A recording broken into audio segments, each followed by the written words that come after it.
warahmatullahi wabarakatuh. Perkenalkan, kami dari kelompok 5 ingin membahas tentang hadis sholat tasbih untuk memenuhi tugas mata kuliah hadis tematik yang diampuh oleh Bapak dosen Haji Muhammad Iqbal Abdul Muin LCMA yang beranggotakan Baby Fathalina Nasution, Yulia Windari, dan Muhammad Amson. Assalamualaikum warahmatullahi wabarakatuh.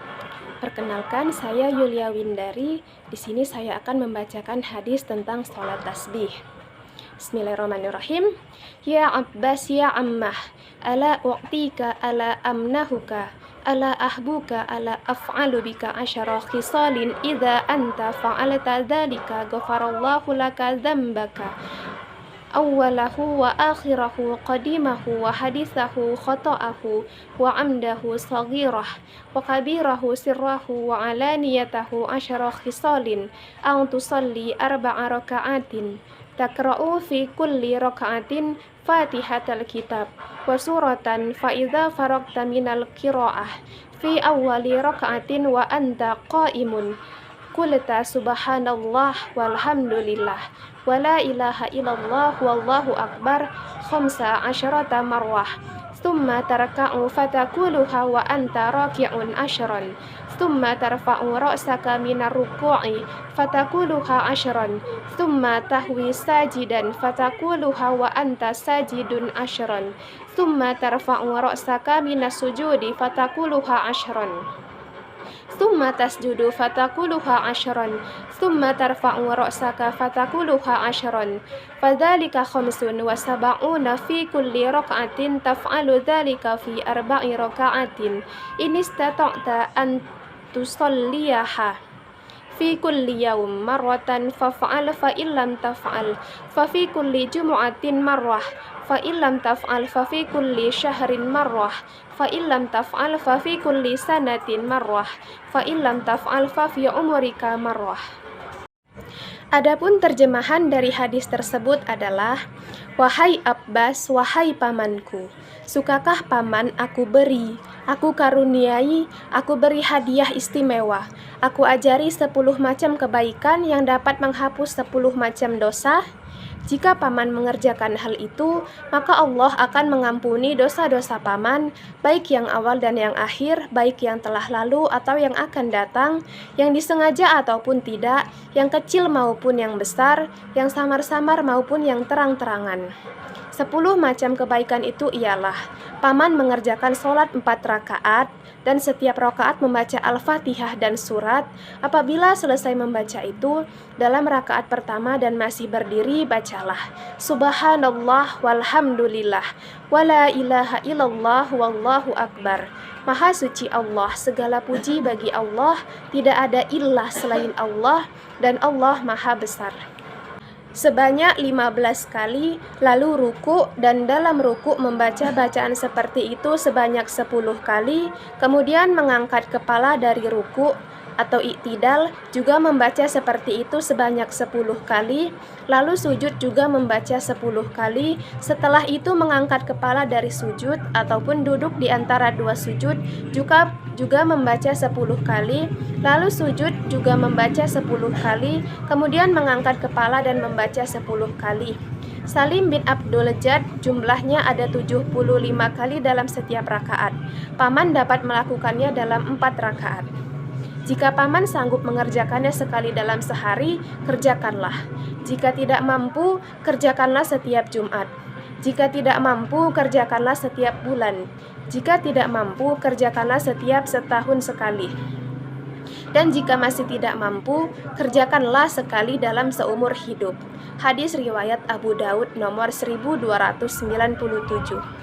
Selanjutnya, perkenalkan, nama saya Baby Fathalina Nasution.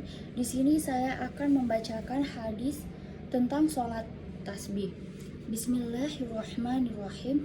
An Abi Zawja'i qala haddatsani Rasulun kana lahu suhbatun yarawna annahu Abdullah ibn Amrin qala liyan Nabi sallallahu alaihi wasallam ittini ahadan aha abuka wa usibuka wa atika hatta zonantu annahu yu'tini atiyatu قال إذا زال النهار فقسم فصلى 4 ركعات فذكر نحوه قال ثم ترفع رأسك يعني من السجدة السالية فاستو جالسا ولا تقسم حتى تسبح 10 وتحمد 10 وتكبر 10 وتحلل 10 ثم تصنع ذلك في 4 ركعات قال فإنك لو كنت أعظم أهل الأرض ذنبا غفر لك بذلك قلت فإن لم أستطع أن أصليها تلك الساعة قال صلاها من الليل والنهار. Yang artinya dari Abu Jaujah, dia berkata, telah bercerita kepadaku seorang laki-laki yang termasuk sahabat Nabi. Orang-orang berpendapat dia adalah Abdullah bin Amr.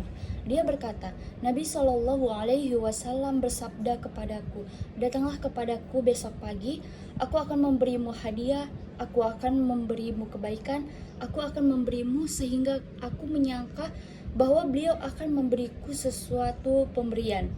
Beliau bersabda, jika siang telah hilang, berdirilah, kemudian sholatlah 4 rakaat. Atau kemudian dia menyebutnya seperti hadis di atas.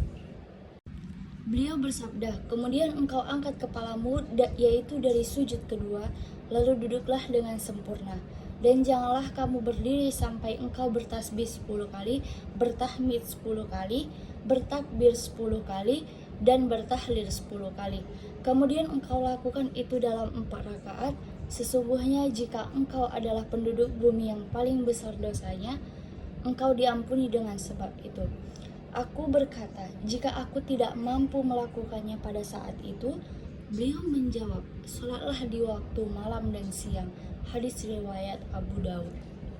Hadis yang ketiga, khabarna Abdullah bin Mubarak akhbarna Ikramah bin Amrin haddatsani Ishaq bin Abdullah bin Ansi bin Malik an Umma Salimin adat alan Nabi sallallahu alaihi wasallam faqalat allamni kalimatin aqwiluhunna fi salati faqala kabbarillahi asran wa sabbahillahi asran wahmadihi asran thumma saliya ma syi'ta yaqulu na'am qala wa fil baba an ibnu Abbas Abu Abdullah bin Amrin wal Fadli bin Isa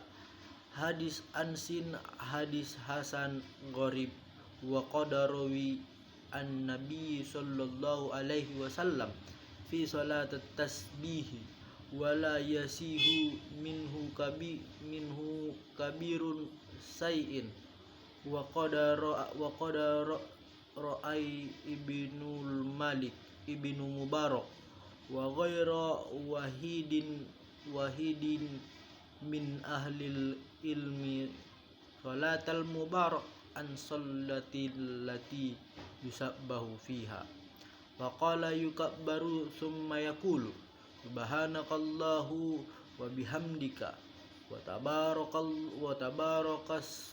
tabarakas muka wa ta'ala jaddaka wa la ilaha abaruka thumma yaqulu khamsa asratan marratan subhanallahi walhamdulillahi wa la ilaha illallah wallahu akbar thumma yata'awwadu wa yaqra bismillahirrahmanirrahim wa fatihatal kitabi wa suratun thumma yaqulu asra marrah subhanallah walhamdulillahi wa la ilaha illallah wallahu akbar summa baraku fayaquluha asran summa yarfa'i ar-ra'suhu wa minar ruku'i fayaquluha asran thumma yashudu fayaquluha asran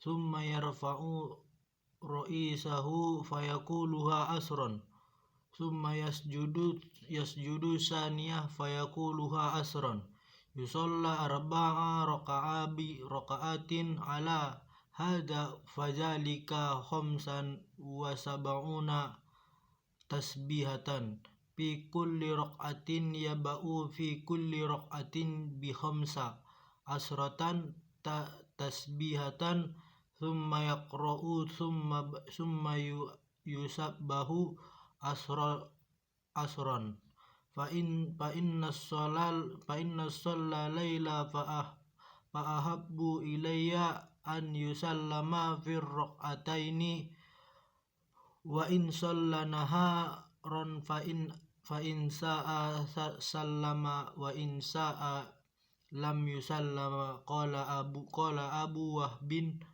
wa ahbarni Abdul Aziz bin Abi Rizmatan an Abdillahi annahu qala baida'u fi ruku'i bisabahani rabbil azim wa fi sujudi bisabahana rabbil a'la salasan thumma yusabbahu tasbihati qala Ahmadu bin Abdatun wajadasna wahububna jam'ata qala ahbarni Abdul Aziz wa huwa ibnu Abi Rizmatan qala qultu li Abdillahi bin Mubarak insaha piha yusabbahu pi sahadataini sahwi asran qala la inna ma hiya salasun mi'atan tasbihati. Dan terjemahannya telah menceritakan kepada kami Ahmad bin Muhammad bin Musa telah mengabarkan kepada kami Abdullah bin Mubarak dan lalu mengabarkan kepada kami Iklimah bin Ammar telah menceritakan kepadaku Ishaq bin Abdullah bin Abu Talhab dari Anas bin Malik bahwasanya Ummu Sulaimah berpagi-pagi memenuhi Nabi sallallahu alaihi wasallam seraya berkata, ajarilah saya beberapa kalimat yang saya ucapkan di dalam salatku. Maka beliau bersabda, bertakbirlah kepada Allah sebanyak 10 kali, bertasbih kepada Allah 10 kali dan bertahmidlah atau mengucapkan alhamdulillah 10 kali. Kemudian memohon kepada Allah apa yang kamu kehendaki, niscaya Dia akan menjawabnya, ya, aku kabulkan permintaanmu. Rawi berkata dalam bab ini ada juga riwayat dari Ibnu Abbas, Abdullah bin Amru, Al-Fadil bin Abbas dan Abu Rafi. Abu Isha berkata, hadis Anas adalah hadis hasan gharib. Telah diriwayatkan dari Nabi sallallahu alaihi wasallam. Selain hadis ini mengenai salat tasbih yang kebanyakan atau diriwayatkan tidak sahih, Ibnu Mubarak dan beberapa ulama lainnya berpendapat akan adanya salat tasbih. Mereka juga menyebutkan keutamaan salat tasbih. Telah mengabarkan kepada kami Ahmad bin Abdah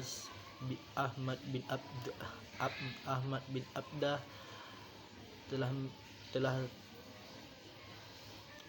mengabarkan kepada kami Abu Wahb, dia berkata, saya berkata kepada Abdullah bin Al-Mubarak tentang salat tasbih yang di dalamnya terdapat bacaan tasbih. Dia menjawab, ia bertakbir, kemudian membaca subhanaka Allahumma, kemudian bertawadhu dan membaca bismillah, dilanjutkan dengan surah Al-Fatihah dan surah yang lain. Kemudian dia membaca subhanallah walhamdulillah wa la ilaha illallah wallahu akbar sebanyak 10 kali.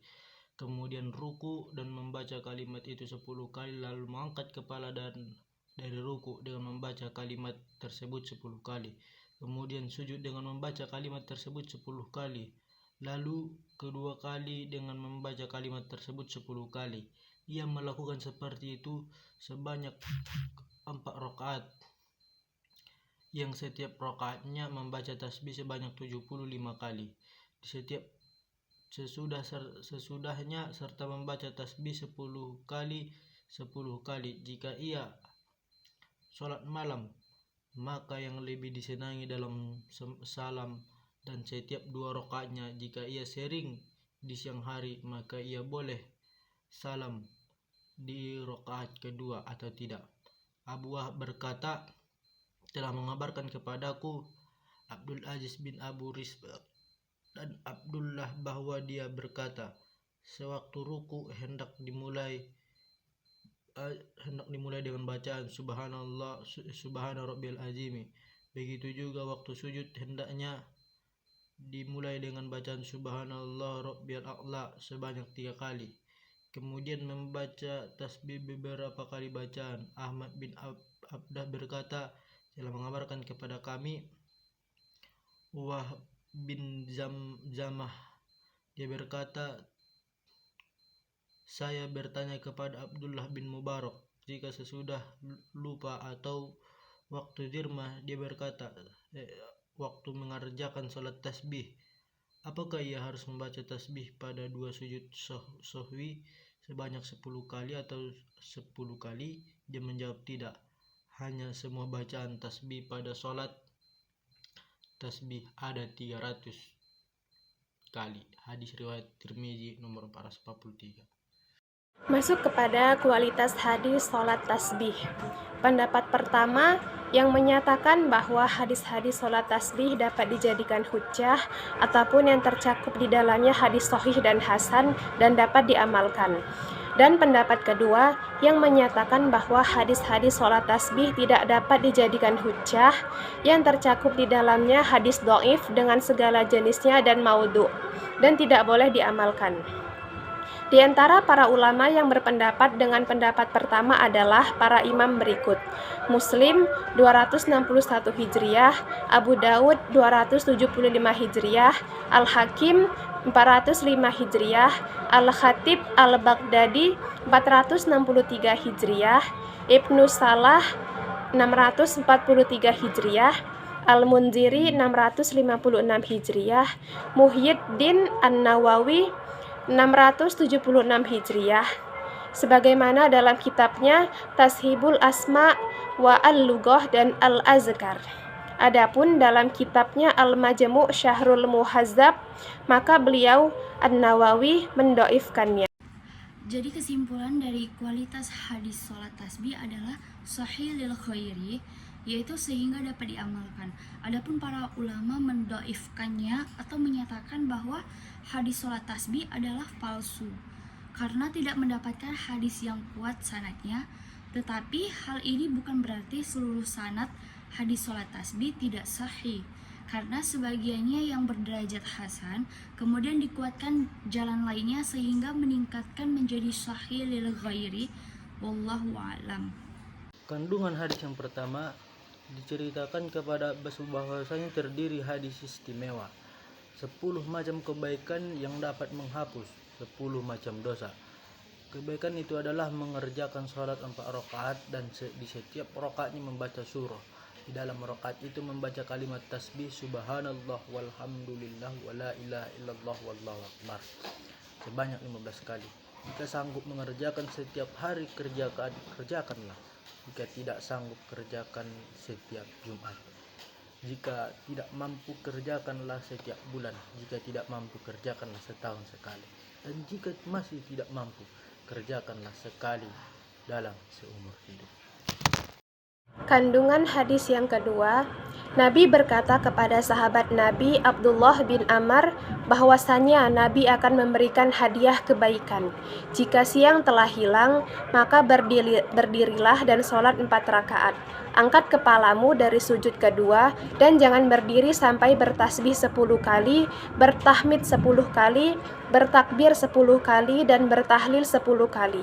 Sahabat berkata, jika aku tidak mampu melakukannya pada saat itu, kemudian Nabi menjawab, sholatlah di waktu malam dan siang.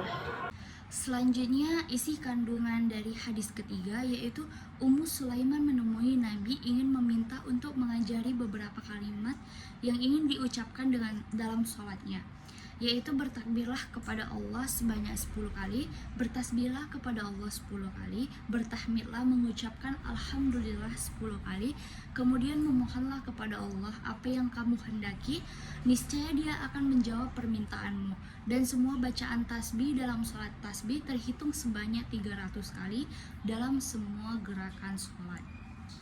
Cara menerapkan sholat tasbih, yang pertama, niat sholat tasbih, niat bisa diucapkan di bibir atau diucapkan dalam hati.